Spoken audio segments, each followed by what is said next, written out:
받은 박성일 목사입니다. 저는 미국의 버지니아 페어팩스 지역에서 목회를 하고 있고요. 저희 교회 이름은 워싱턴 한인 장로교회입니다.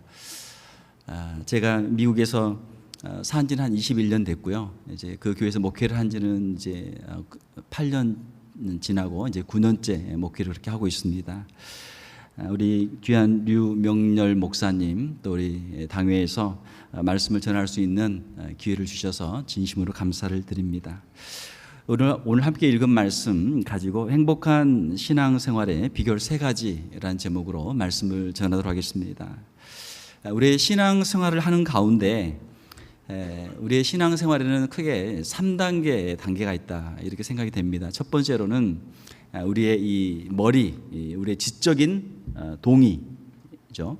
우리가 말씀을 읽을 때 말씀이 깨달아지고 말씀이 동의가 되고 말씀이 이해가 되고 이 말씀이 정말 참된 말씀이구나 라고 하는 지적인 동의가 우리에게 가장 먼저 이루어집니다. 두 번째로는 우리의 그 마음으로 말씀이 살아 역사하는 그런 은혜가 우리에게 있죠.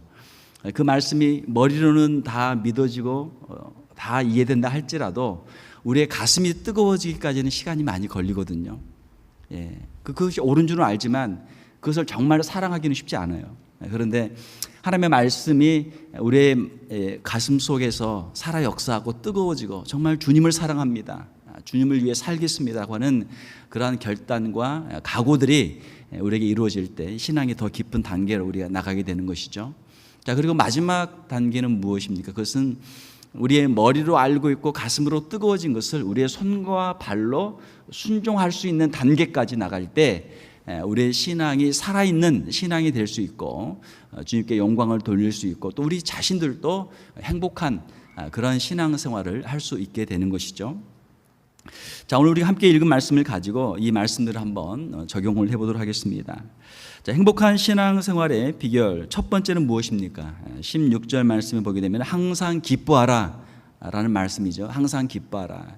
우리 좌우에 계신 분들과 인사를 한번 하겠습니다. 항상 기뻐합시다. 네, 항상 기뻐합시다. 네, 감사합니다. 자, 항상 기뻐하라 주님의 명령이고 또 기뻐하는 게 좋겠죠. 우리가 당연히 기뻐하는 것이 신앙생활에 유익이 될 것을 우리가 다 알고 있습니다. 그런데 실제로 이것을 우리가 기뻐하기는 쉽지 않아요. 우리의 마음속에 때로는 짜증과 원망과 불평과 여러 가지 세상을 살다 보면 힘들고 어려운 일이 있기 때문에 이 기뻐하며 살기 쉽지 않죠. 저도 어려서부터 목사의 아들로 태어나서 그렇게 자랐습니다. 그런데 그 말씀을 머리로 배우고 입으로 암송하고 그렇게 했지만 제가 대학에 가서 다시 한번 하나님의 은혜를 크게 체험하는 그런 계기가 있었습니다. 말씀을 읽는 가운데 하나님의 말씀이 제 심령에서 살아 역사하는 그런 큰 은혜가 있었어요. 제가 은혜를 받았던 말씀은 갈라디아서 2장 20절이었는데요. 내가 그리스도와 함께 십자가에 못 박혔나니 그런즉 이제는 내가 사는 것이 아니요 오직 내 안에 그리스도께서 사시는 것이라. 이제 내가 육체 가운데 사는 것은 나를 사랑하사 나를 위하여 자기 자신을 버리신 하나님의 아들을 믿는 믿음 안에서 사는 것이라. 이 말씀을 제가 읽는데 물론 전에도 알고 있었던 말씀이지만 이 말씀 하나하나가 제 머리로 지적으로 동의가 될 뿐만 아니고 제 가슴이 뜨거워졌어요. 주님이 나를 위해서 죽으셨구나. 주님이 나의 죄의 문제를 해결해 주셨구나. 이것을 생각하니까 너무너무 기뻐요. 너무 기뻐요. 그래서 내가 이 십자가의 복음을 위해서 살아야 되겠다. 제가 결심을 하고 제가 신학교를 가게 되었던 것이죠. 그리고 제가 목사로 지금까지 사는 가운데 이 복음을 전하는데요, 아직도 제 가슴이 식지 않았어요. 아직도 가슴이 식지 않아요. 오히려 제가 복음을 전하고 한 영혼을 전도하고 그 영혼이 세례를 받고 구원받는 모습을 볼 때마다 제 가슴이 더욱 뜨거워져요. 할렐루야. 그런 마음이 있단 말이에요. 자, 그래서 우리의 인생을 살다 보면 여러 가지 많은 기쁨의 이유들이 있지만 우리가 항상 기뻐할 수 있는 가장 근본적인 기쁨의 이유, 근거는 바로 예수 그리스도가 십자가에서 나의 모든 죄를 대신하여 주셨습니다 라고 하는 이 믿음이 우리의 심령 가운데 살아 역사할 때 우리가 결코 빼앗기지 않는 기쁨을 우리가 소유할 수 있는 줄로 믿습니다. 우리 주님이 하신 말씀 요한복음 16장 22절을 보게 되면 너희 기쁨을 빼앗을 자가 없으리라. 자, 큰 애하고 작은 애가 서로 싸워요. 그러면 누가 이깁니까? 큰 애가 이기죠. 큰 애가 힘이 세니까 뺏어간단 말이에요. 그러면 작은 애는 울고 엄마한테 아빠한테 가잖아요.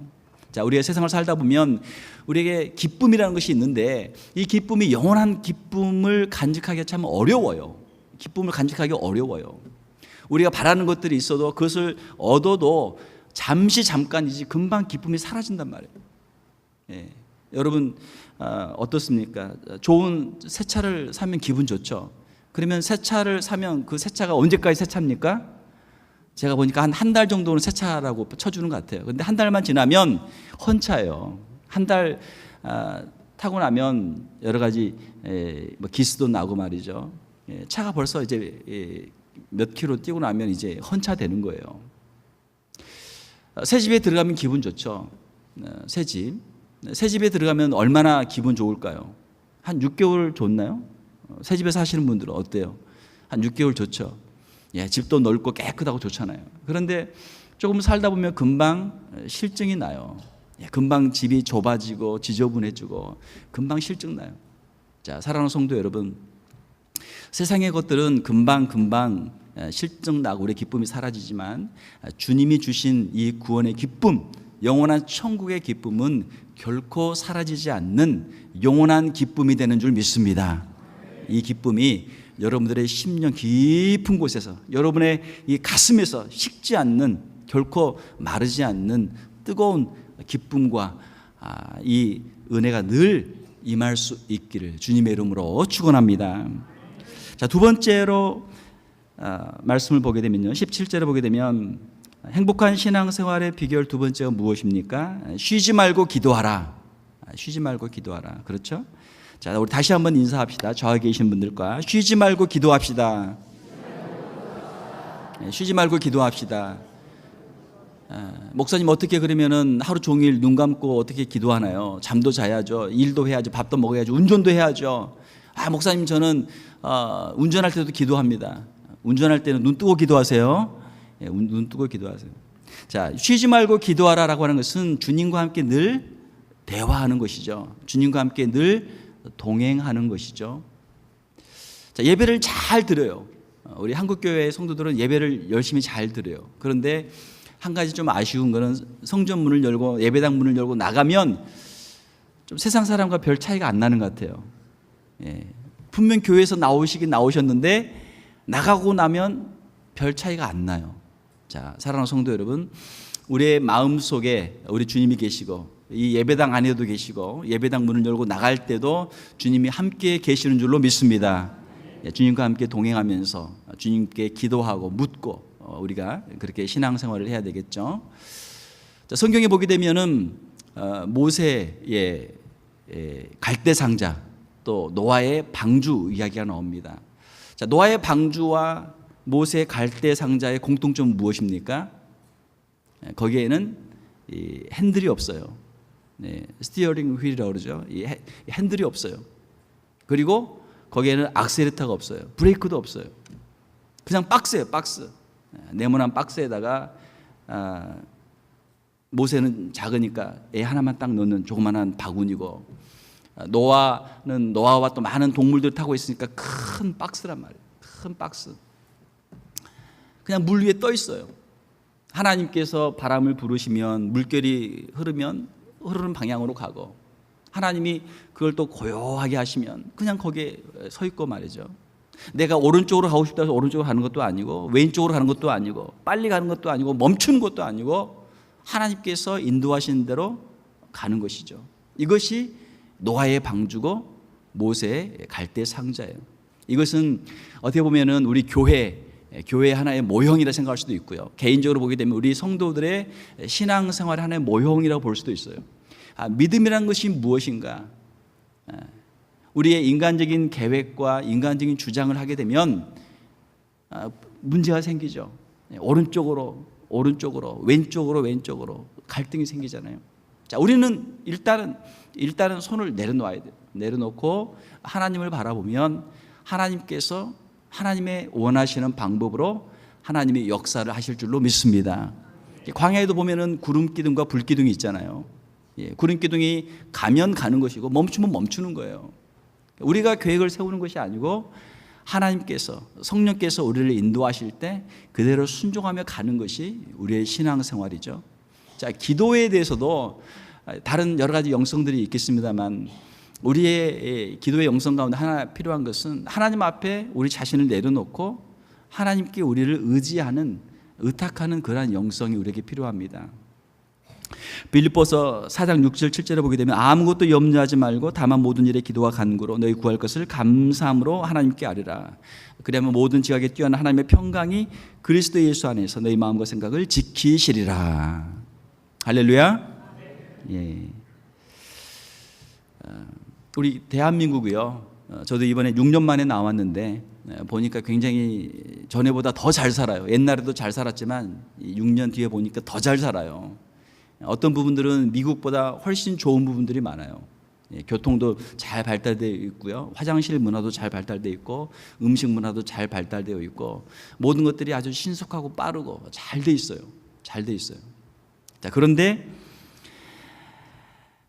이 대한민국이 발달하고 있지만 이 현대인들에게 문제가 하나 있는데 그것은 바로 이 마음의 문제죠. 이 정신의 문제죠. 너무나 염려, 근심, 걱정이 많아요.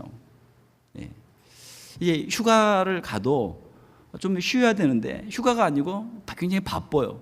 빨리빨리 가야 되고 볼 것도 많고 휴가를 갔다 오면 더 피곤해져요. 너무 피곤해져.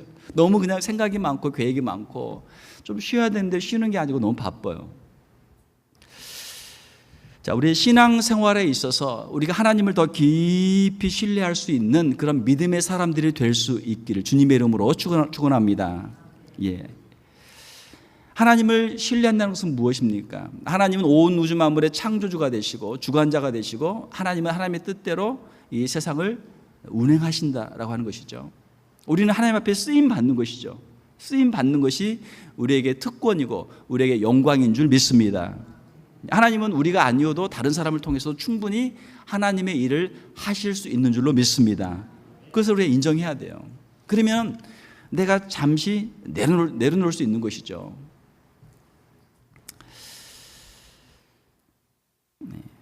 우리의 기도 생활에 있어서 하나님 앞에 우리의 기도 제목들을 아뢰고 하나님께서 우리의 기도 제목을 응답해 주실 때 그 응답에 대해서 우리가 감사할 수 있는 그런 마음들이 필요하죠.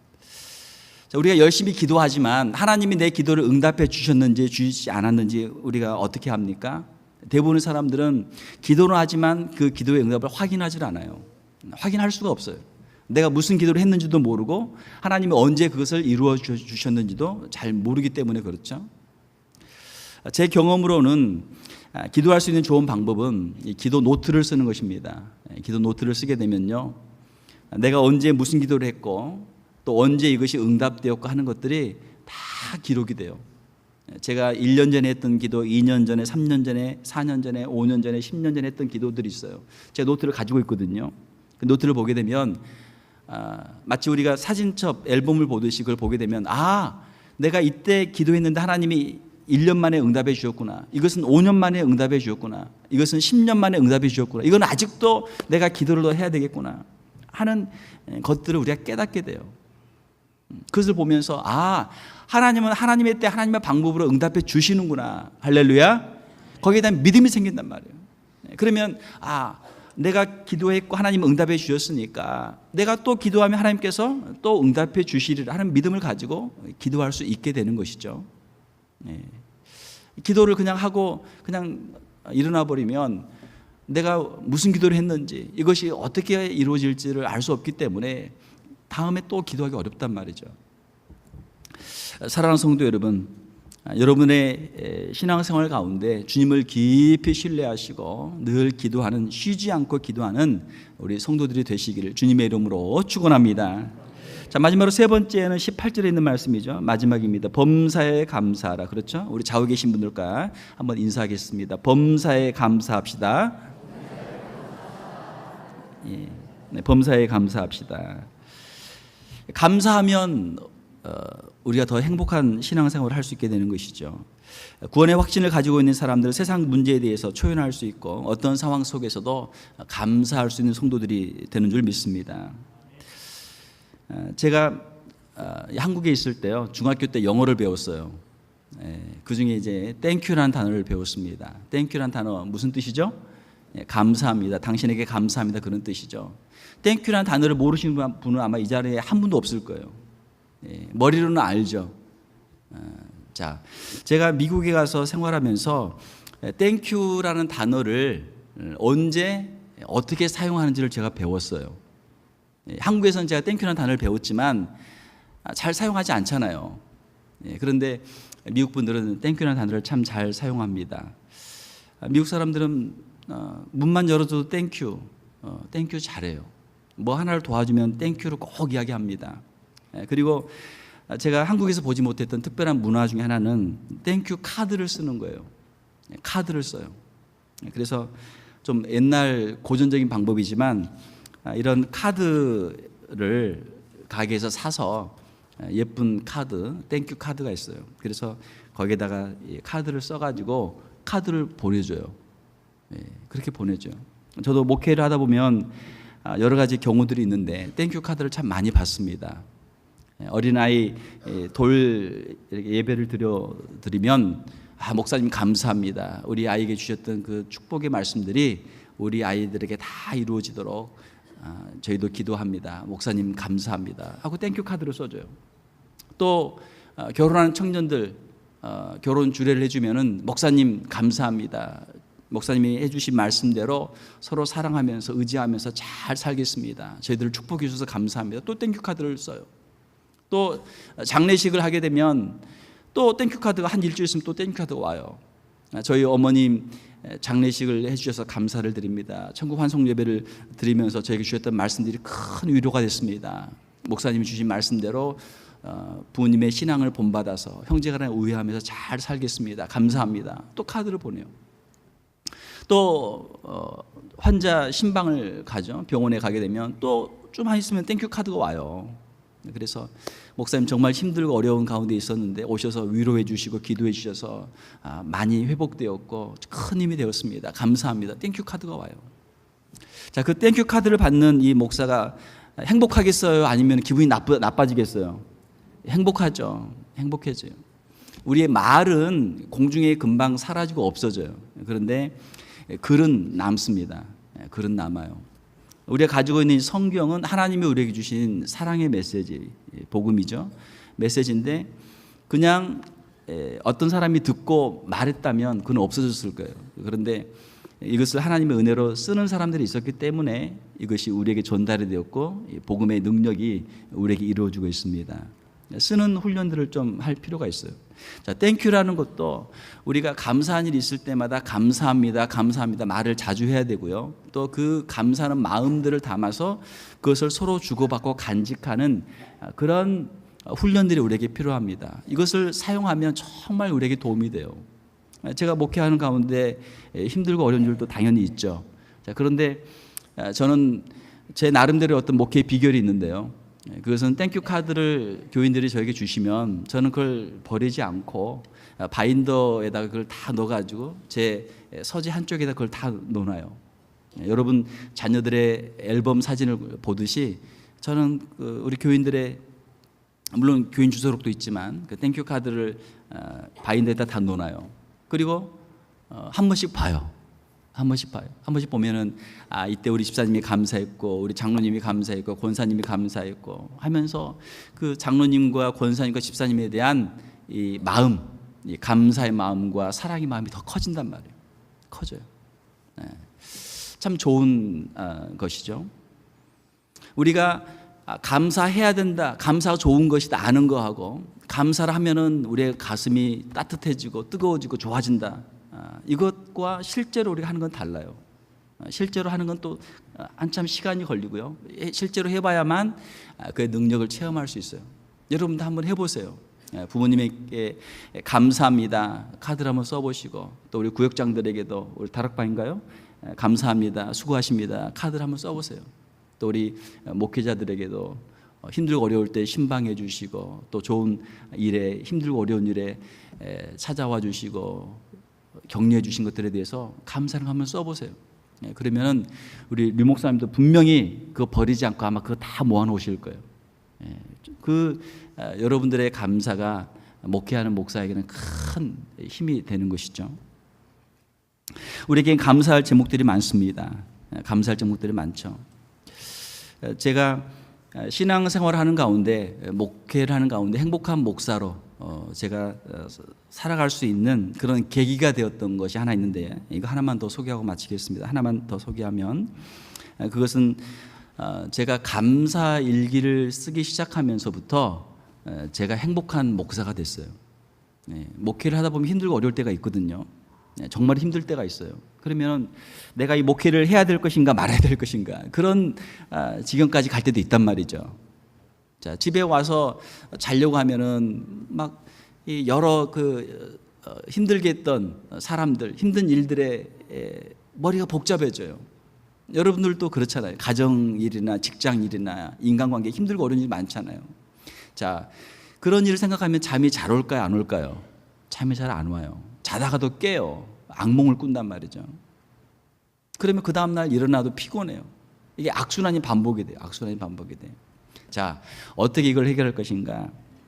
사랑하는 성도 여러분, 자기 전에 감사의 제목들을 꼭 하나씩 여러분 찾고 감사하고 감사 기도를 드리고 주무실 수 있기를 주님의 이름으로 축원합니다. 자기 전에 한번 감사 제목을 찾아보세요. 저도 이제 감사 제목을 찾는데 처음에는 힘들어요. 감사할 게 별로 없어요. 왜요? 힘들고 어려운 일만 생각나지 감사한 일이 별로 생각이 안 나요. 그런데 이것도 훈련을 하게 되면은 감사 제목들을 생각하게 돼요. 처음에는 하나, 그러나 그 다음에는 2개, 그 다음에는 3개. 저도 해보니까요, 다음에는 5개가 되고 10개가 되고 쓸 게 정말 많아요. 우리에게 감사할 것들이 많죠. 부모님이 살아계신 것이 감사죠. 부모님이 살아계신 게 감사죠. 저도 이번에 한국에 나오게 된 계기가 양가 부모님 팔순, 양가 부모님이 팔순이세요. 그래서 겸사겸사해서 나왔는데, 나온다고 하니까 주위 분들이 다 부러워하세요. 양가 부모님이 다 건강하시고 팔순이시니까 얼마나 좋아요. 부모님과 함께 할 수 있는 것이 감사고, 또 형제들이 있는 것이 감사고, 서로 우애하고 화목한 것이 감사고, 가정에 있는 것이 감사고, 아내가 있는 것이 감사고, 자녀들이 있는 것이 감사고, 우리에게 먹고 살 일용할 양식이 있는 것이 감사고, 이렇게 좋은 교회가 있는 것이 감사고, 우리가 살아있는 것 이 자체도 감사죠. 사랑하는 성도 여러분, 여러분들의 마음속에 하나님이 주시는 감사의 제목들이 풍성할 수 있기를 주님의 이름으로 축원합니다. 어떤 사람이 감사를 잘합니까? 겸손한 사람이 감사를 잘해요. 어떤 사람이 감사를 못합니까? 교만한 사람이 감사를 못해요. 자, 교만한 사람은 어떤 사람이에요? 내가 이렇게 높은 사람이에요. 내가 이렇게 높은 사람인데 나한테 이거밖에 안 해줘, 저 사람이. 그러면 기분이 좋아요, 나빠요? 나빠요. 나를 무시하고 이것밖에 안 해주느냐? 그러면은 마음에 불평이 많단 말이에요. 감사를 못해요. 자, 그러나 겸손한 사람이면 어때요? 상대방이 해주는 것이 얼마가 되든지 감사할 수 있죠. 감사할 수 있어요. 하나님의 말씀 보게 되면 하나님께서는 교만한 자를 대적하시고 겸손한 자에게 은혜를 주신다고 그랬어요. 감사도 마찬가지예요. 우리의 마음이 교만해지면 감사할 게 하나도 없어요. 그러나 우리가 겸손한 마음을 품게 되면 이 다 감사할 거예요. 다. 모든 게 다 감사할 거예요. 자, 남편과 아내가 있는데 남편이 겸손한 사람이면 어때요? 하나님께서 나 이렇게 좋은 아내를 주셨구나. 감사하죠. 예. 그러나 남편이 교만하면 어때요? 나는 이렇게 잘났는데 하나님이 나에게 이렇게 못난 아내를 주셨으니까 얼마나 마음이 불편하겠어요. 이 반대도 마찬가지죠. 사랑하는 성도 여러분, 우리가 겸손하면 하나님께서 주신 모든 것들에 대해서 우리가 감사할 수 있는 줄로 믿습니다. 한번 생각해 보세요. 여러분 오늘 주무시기 전에 감사의 일기를 한번 써보세요. 감사 제목을 써보세요. 그러면 하나님의 은혜를 주셔서 처음에는 하나지만 나중에 2개, 3개 많은 감사 제목을 쓸 수 있어요. 자, 감사하면서 잠자리 들면 잠이 잘 올까요? 안 올까요? 잘 오죠. 하나님이 나를 사랑하셨고 이렇게 좋은 거 들어주셨구나. 마음이 너무너무 행복해요. 잠을 잘 자요.